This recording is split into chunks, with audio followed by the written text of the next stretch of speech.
তোমারও কি মনে হয় সবাই তোমাকে ইগনোর করে? কেউ তোমার সাথে কথা বলতে চায় না বা কথা বললে কেউ গুরুত্বই দেয় না। এর কারণ হচ্ছে ইউ টক টু মাচ। হ্যাঁ, এটা শুনতে ভালো না হতে পারে, কিন্তু truth is not always sweet.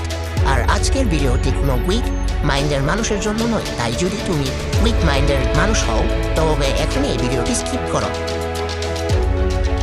তো আজকের এই ভিডিওটিতে আমি তোমাদের সাথে শেয়ার করবো 3টি গোল্ডেন ট্রিক সম্পর্কে, যেগুলো অ্যাপ্লাই করলে মানুষ তোমাকে রেসপেক্ট করবে, তোমার কথার ভ্যালু বাড়বে, কেউ তোমাকে ইগনোর করবে না। So let's start. Trick number 3, stop over explaining.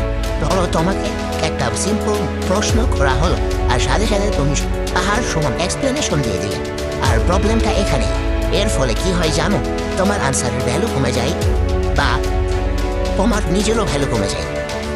যেমন তোমার ফ্রেন্ড তোমাকে জিজ্ঞেস করলো আজ এত চুপচাপ কেন, তো সব কিছু এক্সপ্লেন করার চেয়ে ভালো একটি এভারেজ প্লাস পাওয়ারফুল রিপ্লাই দাও, like give the reply just thinking. এতে করে তোমার কথার ভ্যালু মনে হয়, কনফিডেন্স অ্যান্ড হাই ভ্যালু মনে হয়। Trick number 2, don't reply instantly. সব মেসেজ এর আনসার ইনস্ট্যান্টলি দিতে হবে, এই মাইন্ডসেটটা ভুল। So always remember, fast reply equal to low value, claim reply equal to high value. তাই sometimes reply টাই একটু দেরিতে দাও, push now, silence maintain করো। Silence itself is a powerful reply. Trick number 1, act like you don't care but be smart. এটা সবচেয়ে important trick.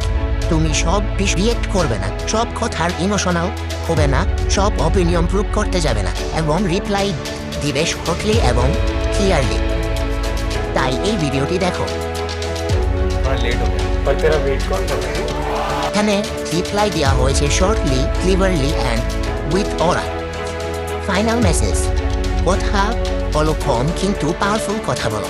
Always maintain silence, confidence, control.